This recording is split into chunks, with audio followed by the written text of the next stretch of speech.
गिरडालैंड municipal secondary school से, Mumbai central से मैं प्रियंका जायसवाल आप सभी स्टूडेंट का तहे दिल से स्वागत करती हूँ। आज मेरा टॉपिक 9th स्टैंडर्ड के गणित भाग 1 से आर्थिक नियोजन प्रकीर्ण प्रसंग्रह 6 स्टार्ट करने वाली हूँ और इससे रिलेटेड जितने भी हमें सम्स है वो हमें करने हैं। ठीक है, तो स्टार्ट करते हैं। अगर आप लोग देखोगे तो आर्थिक नियोजन प्रकीर्ण प्रसंग्रह 6 से हमें कुछ फिलिंग द ब्लैंक्स दिए हुए हैं, ऑप्शन दिया हुआ है, वो चूज करना है। और पहला सवाल देखते हैं। प्रश्न क्रमांक 1 देखते हैं। आयकर की गणना करने के प्रश्न क्रमांक 1 अगर देखें तो नीचे दिए गए विकल्पों में से सही विकल्प चुनकर लिखिए। मतलब कि हमें पहले विकल्प दिया हुआ है, 4 विकल्प दिया है ए, बी, सी और डी। तो उसमें से हमारा राइट आंसर कौन सा वो हमें लिखना है। तो पहला सवाल है, आयकर की गणना करने के लिए धारा 80C के अंतर्गत विभिन्न निवेशों के लिए अधिकतम कितने रुपए की छूट मिलती है। तो बच्चा हम लोग ने ये पूरा चैप्टर पहले से ही पढ़ लिया हुआ है। इसके आंसर्स हमें टेक्स्ट बुक्स में ही अवेलेबल है। तो हमें कितने 80C के अंतर्गत हमें कुछ 1.5 लाख रुपए की छूट दी गई है।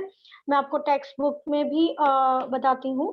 पेज नंबर अगर देखेंगे आप 101, तो यहाँ पे देखिए सामान्य निवेश 80C द्वारा विभिन्न प्रकार के निवेशों में अधिक से अधिक 1.5 लाख रुपए की छूट मिलती है। तो कितने रुपए की छूट मिलती है 80C के तहत? 1.5 लाख रुपए की। 80C के तहत हमें 1.5 लाख छूट मिलती है। तो 1.5 लाख हमारा कौन सा विकल्प है? ए विकल्प है। यहाँ पे 1.5 लाख रुपए, तो हमारा पहला आंसर आएगा 1.5 लाख रुपए। अगर हमने दूसरे सवाल की तरफ चले तो वर्ष 2017-18 में किसी व्यक्ति की आय के कर निर्धारण का वर्ष निम्नलिखित में से कौन सा होगा। तो हमें अभी यहाँ पे बोला है कर वर्ष निर्धारण करना है। कर निर्धारण वर्ष जो होता है वो लिखना है। हमें पहला ऑप्शन दिया है 2016-17, 2018-19 और 2017-18 और 2015-16। तो बच्चा अगर आप लोग देखोगे तो 2 टाइप के यहाँ पे जब हम लोग कर निर्धारण करते हैं तो 2 टाइप के ईयर माने जाते हैं। एक फाइनेंशियल ईयर होता है, एक असेसमेंट ईयर होता है। जैसे मैं आपको अभी आपके टेक्स्ट बुक्स में ही मैं पेज नंबर यहाँ पे ही लेके चलती हूँ। देखिए आर्थिक वर्ष को क्या बोलते हैं? Financial year. ये हमारा अगर 16-17 का है तो 16-17 से बच्चा हमारा स्टार्ट क्या होता है? 1 अप्रैल 2016। 1 अप्रैल से स्टार्ट होता है जब भी हमारा इनकम टैक्स का जो भी कैलकुलेशंस होता है, जिसका जो फाइनेंशियल ईयर होता है बच्चा, वो ये होता है कि 1 अप्रैल 2016, तो ये 16 हो गया, और 31 मार्च 2017, तो ये हो गया हमारा आर्थिक वर्ष। आर्थिक वर्ष उसे कहते हैं जिस वर्ष में हम लोग जो भी हमें वेतन मिलता है, जो हम कमाते हैं, उसको बोलते हैं फाइनेंशियल ईयर। अच्छा, इसके बाद संबंधित कर निर्धारित वर्ष, मतलब इससे रिलेटेड कर निर्धारित वर्ष असेसमेंट ईयर बोला जाता है।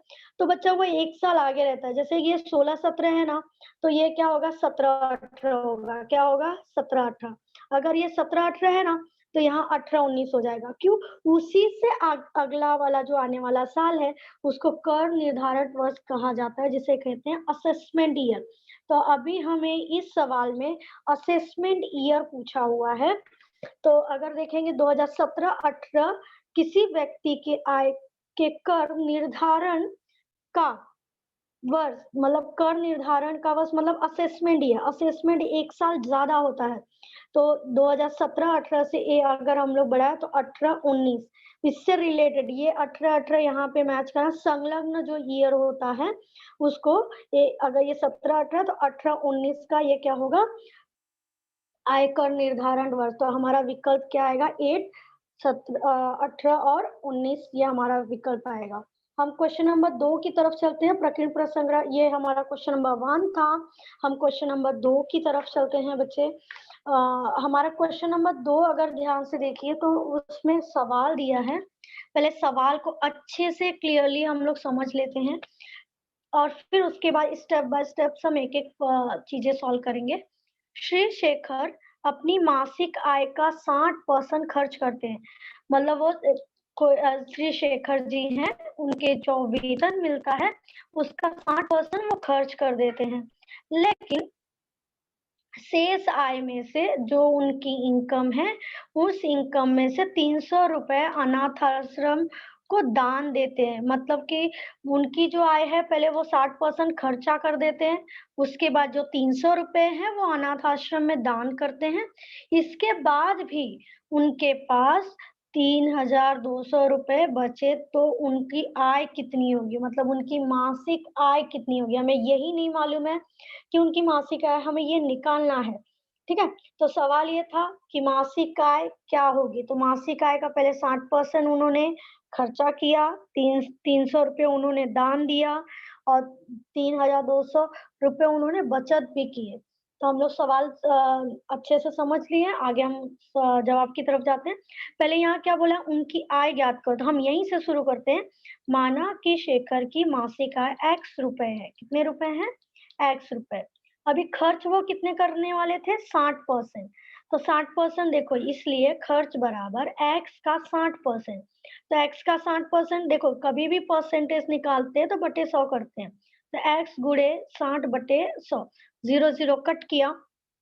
यहाँ पे 0 कट किया। अगर इसे और 2 के पहाड़े से कट करें तो 2 तिहाई 6 और यहाँ पे क्या आएगा? 2 पच्चे 10। 3 का गुणा अगर x में हो जाएगा तो 3x प्लस 5। ये रुपए आ गए कि मतलब ये उसकी इनकम x रुपए थी, उन्होंने 60% खर्चा किया। इसका मतलब उन्होंने कितना खर्चा किया? 3x बटे 5। अभी भी हमें कोई अमाउंट नहीं मिला है, हम समीकरण के थ्रू हम सॉल्व कर रहे हैं। तथा दान की राशि, दान उन्होंने कितना किया था अनाथाश्रम में उन्होंने किया था अनाथालय में 300 रुपए। और कुल खर्च इसी तरह से उनका पूरा खर्चा क्या बनता है? एक तो उन्होंने 60% खर्चा किया, 300 रुपया दान दिया, तो ये उनका कुल खर्च हो गया। कुल खर्च कितना हुआ? 3x प्लस 5 बटे 5 प्लस 300 रुपीज। ये हमारा कुल खर्च हो गया। क्या हो गया? कुल खर्च। कुल खर्च ये उसके आगे फिर अगर कुल खर्च हमने निकाल दिया तो यहाँ हमारा सूत्र है आय माइनस खर्च बराबर बचत। जितनी इनकम है उसमें से उन्होंने खर्चा किया, उसके बाद जो बचेगा उसको बचत बोलते हैं। तो हमने आय को क्या माना है? x। और कुल खर्चा हमने ऑलरेडी निकाला है। कितना निकाला? 3x बटे 5 प्लस 300। और बचत कितना हुआ है? 3,200। 3,200। तो आप लोग बच्चों अगर यहाँ पे ध्यान दोगे तो जितनी इनकम है उसमें खर्चा किया, उसके बाद उन्होंने बचत किया, उसके हिसाब से मैंने समीकरण यहाँ बनाया। तो यहाँ पे x माइनस, अभी यहाँ पे 5 का गुणा यहाँ पे हो जाएगा 300 में हो जाएगा। तो हमने 300 किया, ये 3200 वैसे ही रहेगा। x माइनस 3x, अगर हमने इसका गुणा किया तो 300 पचे कितना होता है? 1500 बटे 5। तो यहाँ पे क्या आ गया? 3,200। अगर यहाँ पे आपका हर में कोई संख्या तो यहाँ पे भी गुणा होगा और यहाँ पे भी गुणा होगा। तो यहाँ पे अगर आप लोग देखोगे तो 5 का गुणा x में किया तो 5x माइनस 3। अभी यहाँ पे ये जो माइनस है हम अंदर लेंगे तो यहाँ आएगा माइनस 3x। ये माइनस अगर हमने अंदर लिया तो ये क्या हो जाएगा? माइनस हो जाएगा। क्या हो जाएगा? माइनस। कभी भी जब ब्रैकेट के ये माइनस अंदर जाता है तो प्लस का क्या हो जाता है? माइनस हो जाता है। यहाँ 1500। ठीक है, ये 5 का गुणा ऑलरेडी यहाँ पे 3200 गुणे 5 किया हुआ है। तो अभी यहाँ पे इसको सॉल्व कर लेते हैं। 5x माइनस 3x कितना होता है? 5 में से 3 गया 2x, यहाँ पे आया 1500, यहाँ पे गुणा करने के बाद कितना आया? 1600। ठीक है, फिर आगे अगर सवाल ये देखो, अगर ये माइनस है तो जब भी हम पक्षांतर करते हैं तो उसका क्या हो जाता है? प्लस। तो माइनस का जब हमने यहाँ प्लस किया, 16,000 में 1,500 प्लस किया तो कितना आया? 17,500। अभी ये रिलेशन गुणे का है तो कहाँ जाएगा, बटे के हर में। तो ये 2 यहाँ किया, फिर हमने भाग दिया तो कितना आया, 8,750 रुपए। तो शेखर की मासिक आय कितनी होगी, 8,750 रुपए।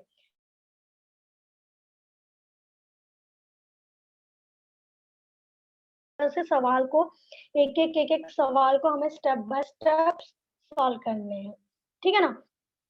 तो हम क्वेश्चन नंबर 3 की तरफ जाते हैं। क्वेश्चन नंबर 3 अगर देखें तो पहले सवाल की तरफ फिर से हम लोग सवाल की तरफ ध्यान देते हैं। क्वेश्चन नंबर 3 देखेंगे, हीरालाल ने म्यूचुअल फंड में ₹2,15,000 रुपए का निवेश किया। कितने का निवेश किया, पहले अमाउंट हमें ध्यान रखना पड़ेगा, 2,15,000 रुपए का निवेश किया। 2 वर्ष के बाद उन्हें कुल 3,05,000 रुपए मिले। कितने मिले, 3,05,000। मतलब कि उनकी निवेश की वाली रकम 2,15,000 था, उन्होंने म्यूचुअल फंड में 2,15,000 जमा किए, लेकिन 2 साल के बाद उन्हें 3,05,000 रुपए मिले। ठीक है, इतनी तो चीजें समझ में आ गई। अब आगे, इसी प्रकार से मणिक लाल ने 8% प्रति चक्रवृद्धि ब्याज की दर से अभी इन्होंने मणिकलाल, ये हीरालाल का इन्वेस्टमेंट था। हीरालाल ने कितना किया, म्यूचुअल फंड में 2,15,000 रुपए जमा किए, 2 वर्ष के बाद 3,05,000 मिले। लेकिन अब दूसरा बंदा है एक रमिकलाल, उन्होंने क्या किया है, 8% प्रति चक्रवृद्धि ब्याज की दर से, कौन सा दर लगाया उन्होंने, चक्रवृद्धि ब्याज। ठीक है, कितना परसेंट लगाया है, 8%। कितना वर्ष है, 2 वर्ष। कुल कितना लगाया था उन्होंने, 1,40,000 रुपए बैंक में जमा किए। तो प्रत्येक लाभ का प्रतिशत ज्ञात करो। प्रत्येक लाभ मतलब हीरालाल ने का क्या ये है, हीरालाल का कितना लाभ मिला है, कितना प्रतिशत लाभ मिला है वो निकालनी है। फिर रमणीक लाल जो है उन्होंने क्या ये इन्वेस्ट किया, उसका भी परसेंटेज निकालना है। और फिर दोनों को कंपेयर करना है कि हीरालाल ने किया हुआ इन्वेस्टमेंट या रमणीक लाल का किया हुआ निवेश सबसे अधिक लाभदायक किसका है। तो हमें एक-एक स्टेप बाय स्टेप जाना। पहले हीरालाल का हम लोग निकालते हैं कि कितना परसेंट, कितना पहले रुपीस में निकालेंगे, कितना रुपया लाभ मिला, फिर उस लाभ को हम प्रतिशत में निकालेंगे, और वो प्रतिशत निकलने के बाद फिर हम रमणीक लाल का हम लोग चक्रवृद्धि ब्याज के थ्रू सवाल हल करेंगे, कितने अमाउंट आते हैं वो निकालेंगे, फिर प्रतिशत निकालेंगे और दोनों प्रतिशत से कंपेयर करेंगे कि कौन सा प्रतिशत ज्यादा है और किसका निवेश लाभदायक है, हीरालाल का या रमणीक लाल का। देखते हैं सवाल की तरफ, सवाल देख लेते हैं। हाँ, श्री हीरालाल म्यूचुअल फंड में निवेश कितना किया था, 2,15,000। प्राप्त रकम कितना उन्हें मिला हुआ है, 3,05,000 रुपए। तो लाभ उन्हें क्या मिला हुआ है, प्राप्त रकम माइनस निवेश रकम। तो प्राप्त रकम अगर आप ध्यान से देखेंगे तो क्या लिखा हुआ है यहाँ पे, 3,05,000 माइनस 2,15,000। अगर हमने माइनस किया तो कितना हमें अमाउंट मिलता है, 90,000। मतलब कि उसने 2,15,000 रुपया जमा किया था, 3,05,000 उसको 2 साल के बाद मिला, तो उसको फायदा कितने का हुआ, 90,000 का फायदा हुआ। ठीक है, प्रतिशत लाभ का सूत्र आपको बहुत अच्छे से याद रखना है, कुल लाभ बटे कुल निवेश गुणे 100। तो लाभ कितना मिला था हमें, 90,000 रुपए।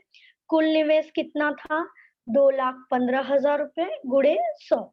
हमने एक जीरो यहाँ पे एक जीरो इससे कट किया, एक जीरो इससे कट किया, फिर हमारे पास क्या बचता है, 9,000 और यहाँ पे क्या बचता है,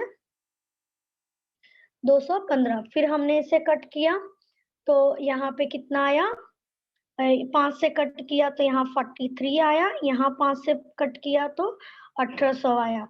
फिर जब हमने भाग दिया तो कितना आया, 41.86%। मतलब हीरालाल ने जो भी इन्वेस्टमेंट किया था, जो भी निवेश किया था, हीरालाल को प्राप्त लाभ का प्रतिशत कितना मिला, 41.86। तो ये पहला परसेंटेज निकला हीरालाल का। इसी तरह से हमें रमणीक लाल का चक्रवृद्धि ब्याज का की दर से 8% 2 वर्ष का हमें सूत्र के जरिए पहले एक अमाउंट निकालनी है, फिर उसमें देखना है कितना लाभ हुआ, लाभ होने के बाद प्रतिशत लाभ निकालना है। ठीक है, तो हम लोग सवाल की तरफ चलते हैं। यहाँ पे रमणीक लाल की तरफ, तो उन्होंने कितना निवेश किया था? 1,40,000। 8% चक्रवृद्धि ब्याज था 2 वर्ष के लिए। तो हमारा चक्रवृद्धि ब्याज का सूत्र A बराबर P 1 प्लस R बटे 100, और यहाँ पे क्या है? ये N। अच्छा, हमारा अमाउंट कितना इन्वेस्टेड था? 1,40,000 गुणे यहाँ पे 1 प्लस R का रेट ऑफ इंटरेस्ट कितना है हमारा? 8 बटे 100, और यहाँ पे नंबर ऑफ ईयर मतलब N। ठीक है, तो मैं यहाँ पे एक वर्ड लिख लेती हूँ P बराबर, यहाँ पे लिख लेती हूँ R बराबर, और यहाँ पे लिख लेती हूँ N बराबर। ठीक है ना, तो इन्वेस्ट कितना किया? 1,40,000। फिर चक्रवृद्धि ब्याज R कितना निकला उसको? 8%, और नंबर ऑफ ईयर कितना है? 2 वर्ष का। तो हमने ये अमाउंट, उसकी वैल्यू हमने यहाँ पे रख दी। फिर अगर यहाँ 2 से कट, यहाँ पे अगर 4 से कट करोगे तो 4 दूनी 8 होता है, और यहाँ पे अगर कट करोगे तो 25 आ जाएगा, यहाँ पे 2 होगा। अगर इसे सॉल्व करना है तो बचा यहाँ 25 से कम 25, 25 से कम 25, 25 प्लस 2, यहाँ पे बट्टे 25 आएगा, और यहाँ पे क्या आएगा? 2। ए बराबर 1,40,000 गुणे, ए बराबर 1,40,000 गुणे 25 प्लस 2 कितना होता है? 27 बट्टे 25, यहाँ पे 2। अगर बच्चे यहाँ पे 2 दिया है, घातांक 2 दिया, उसको कितने बार लिखेंगे? 2 बार लिखेंगे। 1,40,000 गुणे 27 बटे 25 गुणे 27 बटे 25। तो अगर हमने यहाँ पे 25 से कट किया पूरे अमाउंट को, तो कितना निकलता है? 5,600 रुपए। फिर ये मैंने लिखा यहाँ 5,600 गुणे 27 बटे 25।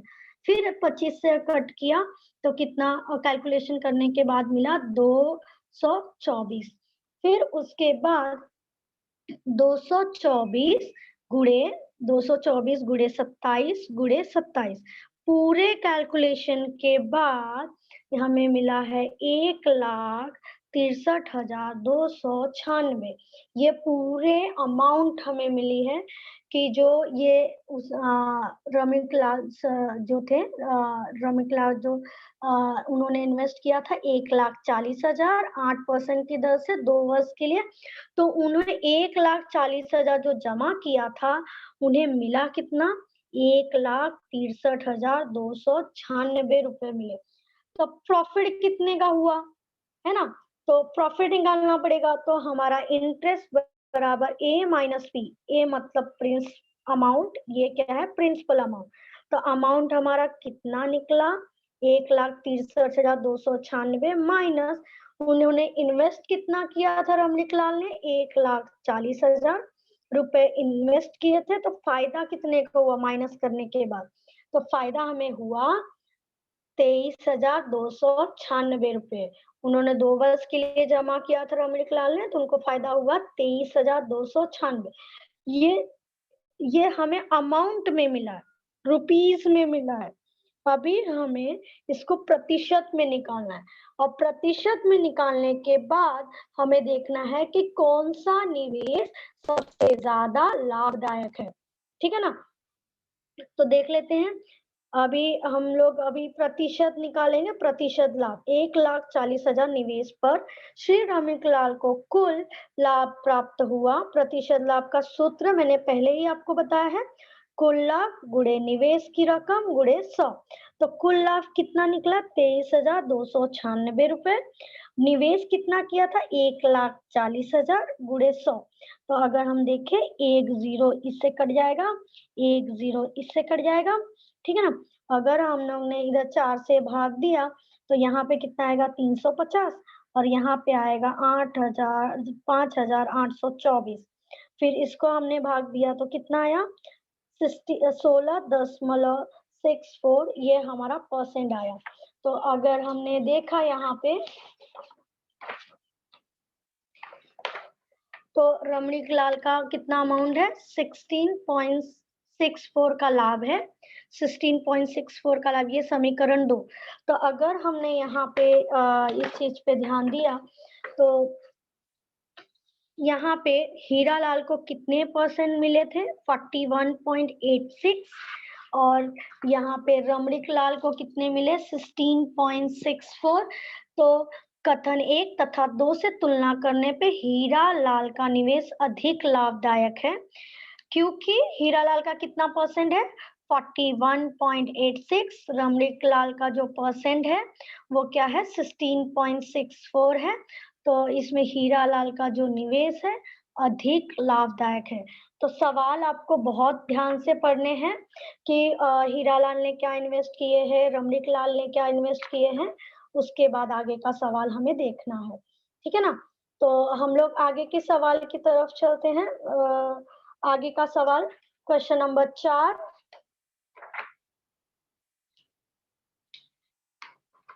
क्वेश्चन नंबर 4 की तरफ चलते हैं।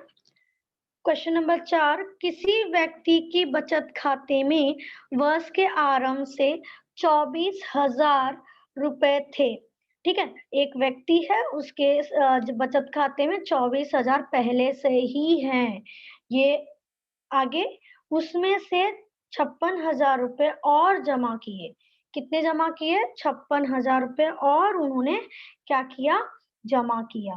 तो यहाँ पे देखते हैं कि पहले से 24,000 ऑलरेडी उनके अकाउंट में था और उन्होंने वापस 56,000 रुपए जमा किए, तो इनका टोटल रकम देखेंगे क्या आता है।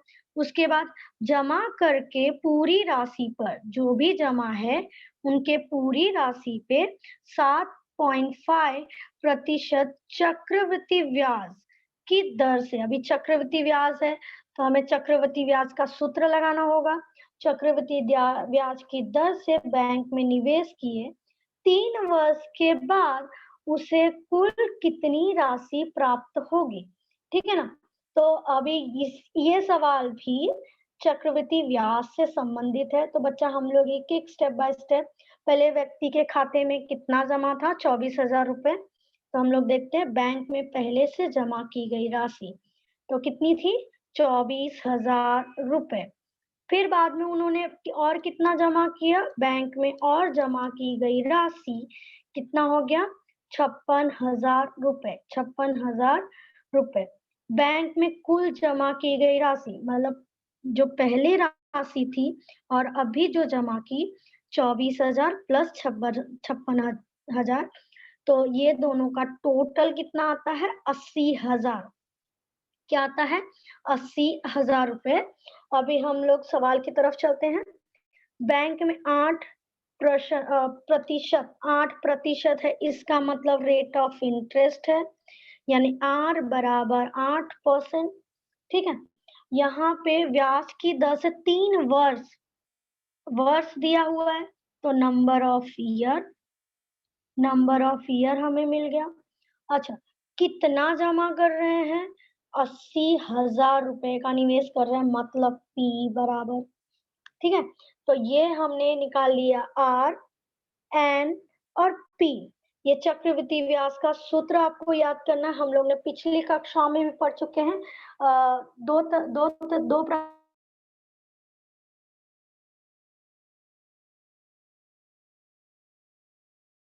अभी क्लास में साधारण ब्याज और चक्रवृद्धि ब्याज पढ़े हुए हैं और अभी आपको 9th स्टैंडर्ड में सिर्फ चक्रवृद्धि ब्याज से रिलेटेड सवाल करने हैं।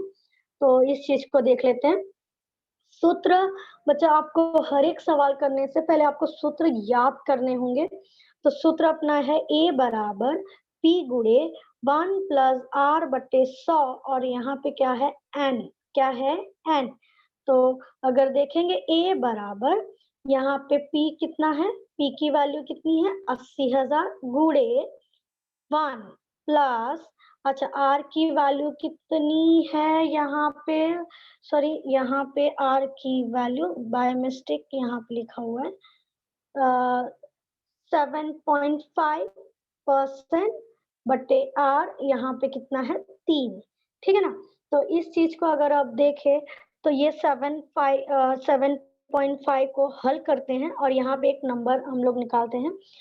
तो अगर ये 7.5 को हम कैसे लिखेंगे? 7 का आधा। अगर ये मैं करूंगी तो 7 दूनी 14 +1, यहाँ पे गुणा होता है, यहाँ पे प्लस होता है, तो 7 दूनी 14 +1 कितना होता है 15/2। 15/2 ये हमें पिछली कक्षाओं में सिखाया हुआ है। हाँ, तो इसको एक बार और देख लेते हैं।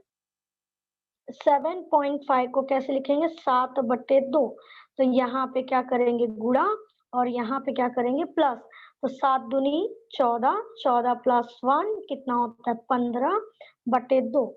अभी यहाँ पे इस चीज को हम यहाँ पे लिखने वाले हैं, तो यहाँ पे आ जाएगा A बराबर 80,000 ब्रैकेट 1 प्लस 15/2 तो हमने लिख दिया ये कैलकुलेशन के हिसाब से, लेकिन यहाँ पे 100 ऑलरेडी है, ये 100 गुणा हो जाएगा तो कितना हो जाएगा 200 हो जाएगा।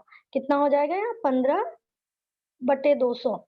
तो अभी हमने फिर से यहाँ पे इस चीज को सॉल्व करना है। A बराबर 80,000, A बराबर 80,000 गुणे यहाँ पे 200 एकम 200 प्लस 15/200, तो यहाँ 200 प्लस 15 कितना करते हैं तो कितना आता है 215/200, और यहाँ पे घातांक कितना लगेगा 3। क्यों 3 लगेगा, क्योंकि n दिया है नंबर ऑफ ईयर, और हमें नंबर ऑफ ईयर कितना दिया है 3 वर्ष दिया हुआ है। अच्छा बच्चों, अगर आपको यहाँ 3 दिया है तो इसको कितने बार लिखेंगे 3 बार। यहाँ 2 दिया है तो आपको 2 बार, अगर घातांक 2 दिया है तो 2 बार लिखना है, अगर 3 दिया है तो 3 बार लिखना है। तो अगर इस चीज को हम लोग और अच्छे से ध्यान दें तो 80,000 गुणे 215/200 गुणे 215/200 फिर 215/200। तो पहले हम लोग 0 कट कर लेते हैं और उसके आगे कैलकुलेशन करते हैं। 0 कट कर लेते हैं पहले। 0 कट करने के लिए हम लोग ने एक जीरो इससे कट किया, एक 0 इससे कट किया, ये 0 इससे कट हुआ, ये 0 इससे कट हुआ। अंश और हर का ही 0 कट होता है। फिर हमने क्या किया 2 से इधर यहाँ पे किया, यहाँ पे देखोगे 8 गुणे 215 गुणे 215 गुणे 215, यहाँ से क्या बचा 2, यहाँ से क्या बचा 2 और गुणे यहाँ पे क्या बचा 200। कितना बचा 200। 2 से कट किया कितना आया 4, फिर 2 से कट किया कितना आया 2। ठीक है, अभी ये 2 से हमने 200 को कट किया तो कितना आया 100 आया। कितना आया 100।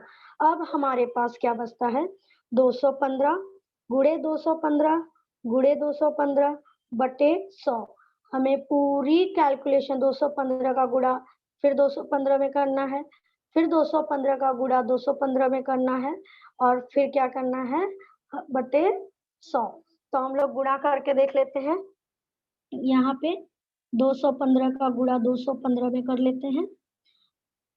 5 पचे 25 का 2, 5 एकम 5, 5 2 7, 5 दूनी 10, फिर यहाँ पे कट क्योंकि इकाई खत्म हो गया, दहाई शुरू हो रहा है। एक एकम 1 2, फिर यहाँ पे सैकड़ा शुरू हो रहा है। 2 पचे 10 का हासिल 1, 2 एकम 2, 2 और 1 कितना होता है 3, यहाँ पे 2 दूनी 4, हम सबको प्लस कर लेते हैं। यहाँ पे 5 आ जाएगा, 12 आ जाएगा, यहाँ पे कितना आ जाएगा 2, यहाँ पे 6 और यहाँ पे ये। उसके बाद फिर से हमें कैलकुलेशन कितना करना है 215 का करना है।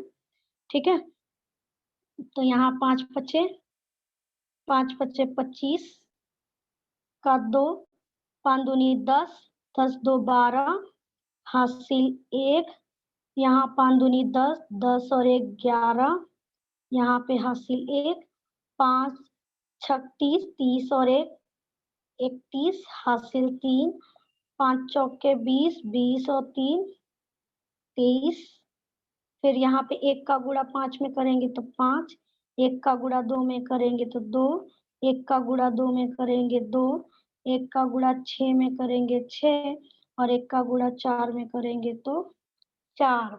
फिर हम लोग ने इसे सैकड़ा शुरू हो रहा है, तो इस सवाल को भी हल कर लेते हैं। 2 पचे 10, हासिल 1, कैलकुलेशन बच्चा बराबर करना, 2 दूनी 4, 4 और 1 5, फिर यहाँ पे 2 दूनी 4, 2 दूनी 4 हो गया, 2 दूनी यहाँ पे 4, ठीक है। फिर यहाँ पे 2 12, 2 छक 12 हासिल 1, यहाँ पे 8, 2 8 यहाँ पे कितना आ गया 9। फिर देख लेते हैं अपना कैलकुलेशन क्या है, यहाँ पे 5, फिर इसको जोड़ेंगे तो कितना आएगा 7, इसको जोड़ेंगे तो कितना आएगा 3, फिर यहाँ पे 1 2 3, इधर कितना हो गया 8, फिर यहाँ पे कितना हो गया 6 4 10, 10 और 3 13, हासिल 1, फिर 3 3 4 कितना होता है 7, 7 और 2 कितना होता है 9, और ये कितना आ गया 9। मतलब कैलकुलेशन के हिसाब से इकाई, दहाई, सैकड़ा, हजार, 10,000, लाख, 10 लाख, 99,000 99,38,375 रुपए हमें यहाँ पे मिले बटे 100। और जब बटे 100 है तो यहाँ पे 2 अंक के बाद क्या लग जाएगा, दशमलव। तो 3 वर्ष के बाद उसे कुल कितनी राशि मिलेगी, कितनी मिलेगी, यहाँ पे ये 75 पैसे हैं। इकाई, दहाई, सैकड़ा, हजार, 10,000, 99,383.75 पैसे आप ये 3 वर्ष के बाद मिलेंगे। तो ये हो गई चक्रवृद्धि ब्याज से रिलेटेड सवाल। इस तरह से बच्चा हम अपने डे टू डे लाइफ में जो हम लोग पैसे बैंक में जमा करते हैं, जैसे पीपीएफ अकाउंट हो गया, तो बच्चा उसमें आपको चक्रवृद्धि ब्याज के थ्रू आपको प्रॉफिट मिलता है। तो आप जितना रुपया जमा करते हो, जो भी रकम आप बैंक में जमा करते हो, वो साधारण ब्याज से रिलेटेड है या चक्रवृद्धि ब्याज से रिलेटेड है, उसी ब्याज से हमें जो भी हमारी रकम है उसके हिसाब से हमें ब्याज मिलता है, ठीक है ना। तो ये बच्चा ये जो चैप्टर है बहुत ही इम्पोर्टेंट है, इनकम टैक्स से रिलेटेड है, जो हर एक जो भी हमारी जो भारत सरकार है, हर एक जो भी व्यक्ति कमाते हैं उनके इनकम को कुछ टैक्स लगाती है। वो एक डायरेक्ट टैक्स होता है, एक इनडायरेक्ट टैक्स होता है। तो डायरेक्ट टैक्स क्या होता है, जैसे हमने कोई साबुन खरीदा, तो अगर हमारी जो भी प्राइस है बच्चा, तो उसमें लिखा हो रहता है कि अगर एक साबुन ही खरीदा उसमें 10 रुपीज लिखा रहेगा। आप वहां पे ध्यान से देखोगे, जहाँ 10 रुपीज वहां ऑल इंक्लूसिव टैक्स लिखा रहता है। उससे डायरेक्ट टैक्स ऑलरेडी उसमें टैक्स इंक्लूड रहता है। इनडायरेक्ट टैक्स जो इंसान, जो भी व्यक्ति कमाता है, जो 2.5 लाख से ऊपर जिसकी इनकम होती है वो कमाता है, तो उसमें कुछ हिस्सा गवर्नमेंट टैक्स के रूप में काटती है। इस चैप्टर में कैलकुलेशन टैक्स के ऊपर है, बैंक से रिलेटेड इन्वेस्टमेंट के ऊपर है। तो ये चैप्टर अपने जो डे टू डे लाइफ से बहुत इम्पोर्टेंट है, बहुत मायने रखता है। इस चैप्टर पे ध्यान दीजिए, और आगे भी 10वीं क्लास में भी ये चैप्टर्स हैं। तो आपको यहीं से ही अगर यहाँ पे आप अच्छे से ध्यान देंगे तो 10वीं क्लास आपका बहुत इजी जाएगा।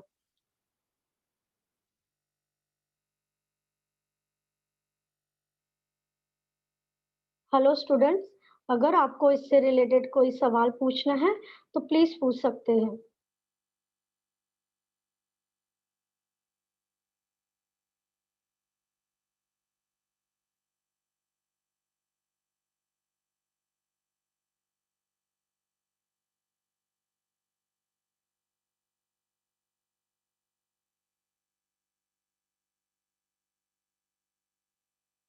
Good morning madam.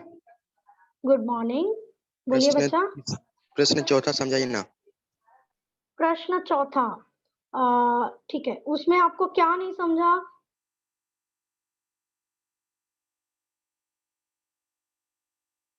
उसमें आपको क्या नहीं समझा?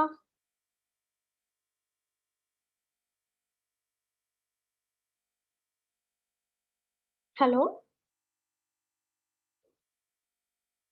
हेलो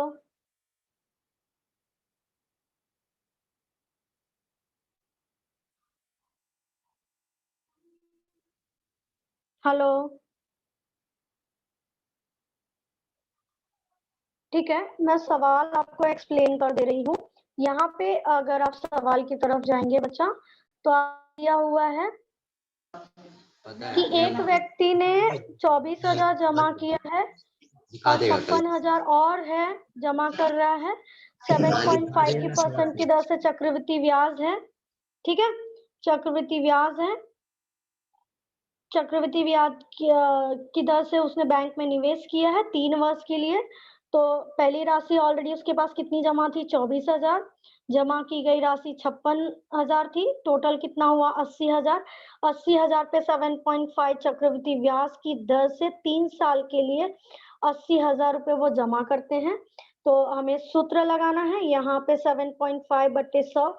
तो ये जो पॉइंट है इसे आगे हल करने में बहुत दिक्कत होगी, तो इसको मैंने यहाँ पे बहुत इजी वे से सॉल्व किया है। 7.5 7.5 को कैसे लिखते हैं 7 बटे आधा, 7 गुणे आधा, तो यहाँ पे क्या लिखेंगे 7 7 दूनी 14, 14 एक 15, 15 बटे 2 और यहाँ पे आ जाएगा 15 बटे 2 और ये 100 ऑलरेडी है, यहाँ पे 3 है तो यहाँ पे आएगा 200 एकम 200, यहाँ प्लस 15, यहाँ 200 आ जाएगा। इसको कितने बार लिखेंगे 3 बार लिखेंगे, तो 80,000 गुणे 215 बटे 200, 215 बटे 200, 215 बटे 200। तो हमने सारे कैलकुलेशन के हिसाब से मैंने यहाँ पे आपको कैलकुलेशन करके बताया और हमें आया 99,383.75 पैसे। और किसी को सवाल? Good morning teacher. Good morning बच्चा। टीचर आपने जो दूसरा सवाल हल किया, हाँ टीचर उसको आपने आय कैसे निकाला ये नहीं समझ में आया। आय जब हमें नहीं दिया है बच्चा तो उसमें एक्स मानना पड़ेगा क्योंकि उसमें क्या दिया हुआ है खर्चा दिया हुआ है ऑलरेडी, ठीक है ना। Yes teacher. तो उसमें खर्चा दिया हुआ है कि 60% खर्चा है, 300 रुपए उसने अनाथ आश्रम में दान किए और 3200 रुपए उसने बचाए भी, लेकिन आय कितनी है वो तो मालूम ही नहीं है। तो हमने उसके लिए क्या माना एक्स माना, तो आय पे वो जितनी इनकम रहेगी उसी पे खर्चा करेगा, तो उस पे 60% निकाला, 3x + 5 है, ठीक है 3x + 5 आया। फिर कुल खर्च निकाला कि अभी ये तो खर्चा था ही उसका 60%, उसके बाद ये 300 रुपया अनाथ आश्रम में उसने दिया, श्री शेखर सर ने दिया। फिर यहाँ पे क्या है आय माइनस खर्च बराबर बचत, जितनी इनकम रहेगी उसी में से खर्चा करेगा और जो बचेगा वो क्या हो जाएगा बचत। आय एक्स माना है, ये खर्चा है ये बचत है, 3200 बचत है। फिर इसको मैंने सॉल्व किया, 5 का गुणा इसमें किया तो ये क्या 300 गुणे 5, यहाँ 1500 आ गया, x माइनस 3x प्लस 1500 बटे 5। फिर ये 5 का गुणा इधर, ये 5 का गुणा इधर, फिर ये 5 का गुणा किया 5x माइनस 3x अभी देखो ये माइनस अंदर जाके क्या हो जाएगा माइनस 1500 हो जाएगा, बराबर फिर से 5 का गुणा यहाँ करेंगे तो 16,000 हो जाएगा। तो अपना अभी क्या आ गया 5x माइनस 3x, 5 में से 3 गया 2x, ये माइनस है ऑलरेडी 1500, ये माइनस अगर पक्षांतर करेंगे तो यहाँ क्या हो जाएगा प्लस, तो यहाँ 1600 में 1500 प्लस किया तो कितना आया 17,500। तो यहाँ रिलेशन गुणे का है तो कहाँ गया बट्टे के हर में, जब हम 2 से डिवाइड करते हैं तो 8,750 निकलता है। तो शेखर की मासिक आय कितनी थी 8,750 रुपए, उसमें से उसने 300 रुपए अनाथ आश्रम में दान किए और 60% उसने खर्चा भी किया और उसके बाद उन्होंने बचाए कितने 3,200 रुपए। हमें ये जो दिया था परसेंट में दिया था, अमाउंट में नहीं दिया था, तो हमने अमाउंट निकाला। और किसी को डाउट?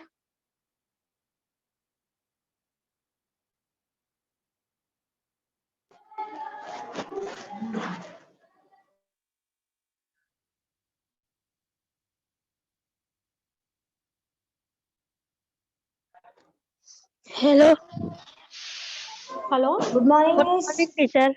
गुड मॉर्निंग बच्चा। टीचर तीसरे का दूसरा समझाओ ना।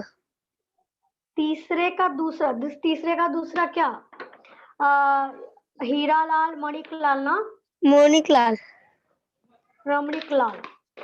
रमणीक लाल भी देखो बच्चा, हम लोग ने पिछला सवाल जो किया था क्वेश्चन नंबर 4 उसमें भी अगर आप देखोगे तो चक्रवृद्धि ब्याज सेम सवाल है, बार बार हम लोग ने पिछली कक्षाओं में भी पढ़ चुके हैं बच्चा। यहाँ पे रमणीक लाल का निवेश 1,40,000 रुपए है, चक्रवृद्धि ब्याज दिया है, तो हमें ये चक्रवृद्धि ब्याज का सूत्र लगाना पड़ेगा। कितने वर्ष के लिए जमा किया था? 2 वर्ष। सेम सवाल है। चौथा सवाल मैंने दशमलव वाला सॉल्व करके बताया, ये यहाँ पे एक नेचुरल नंबर है तो वो सॉल्व करके बता। देखो 1,40,000 गुणे 1, आर कितना दिया हुआ है? 8/100, 4 से कट किया तो यहाँ 2 आया, 25 आया, 25 से कम 25, 25 में 2 जोड़ेंगे तो 27/2 हो जाएगा। ये चीजें आप लोगों को पिछली कक्षाओं में भी सिखाया हुआ है। जैसे एग्जाम्पल मैं आप लोगों को देती हूँ, एक अपने ही दिमाग एक नंबर ले लेते हैं हम लोग, यहाँ पे ले लेते हैं 3 ले लेते हैं, यहाँ पे 100 ले लेते हैं, ठीक है ना। तो हम लोग क्या इसको हल करने के लिए क्या करते हैं? 100 एक कम 100 प्लस 3 तो 103/100 होता है।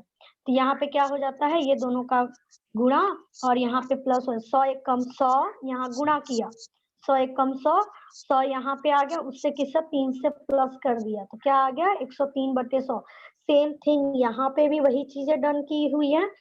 25 से कम 25 प्लस 2 तो 27/5। अभी यहाँ पे 2 बार घातांक दिया तो हमने 2 बार हल किया है। 25 से कट किया 5,600 आया, फिर 25 से कट किया तो 224 आया। सारे कैलकुलेशन के बाद 1,63,296 रुपीज आया। फिर जमा कितना किया था उन्होंने? 1,40,000, लेकिन मिला कितना? 1,63,296 रुपए। प्रॉफिट कितने का हुआ? 23,296। अभी इसको हमने परसेंटेज में इंक्लूड किया, कैलकुलेट किया तो 16.64 आया। और पहले का कितना आया था? 48 कुछ आया था समथिंग। तो किसका प्रॉफिटेबल है? हीरालाल का निवेश अधिक लाभदायक है। Thank you teacher. वेलकम बच्चा।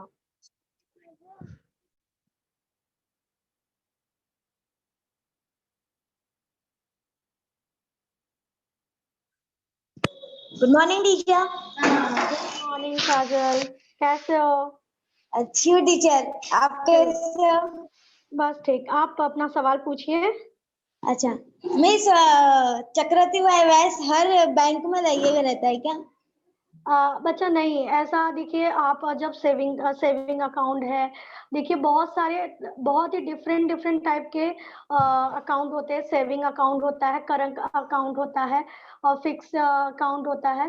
तो बच्चा आप कौन से अकाउंट में आप इन्वेस्ट करते हो उसके हिसाब से, अगर आप सेविंग अकाउंट में इन्वेस्ट करते हो तो बच्चा आपको सीधा साधारण ब्याज कैलकुलेशन होता है। अगर आप पीपीएफ अकाउंट में पब्लिक प्रोविडेंट फंड में अगर इन्वेस्ट करती हो तो वहां पे बच्चा आपको चक्रवृद्धि ब्याज का ब्याज मिलता है। तो डिपेंड करता है कि आप कौन से फंड में कौन से चीजों में आप इन्वेस्ट करती हो, उसके ऊपर डिपेंड करता है। सब में चक्रवृद्धि ब्याज नहीं लगता। हाँ miss, thank you miss. Welcome बच्चा।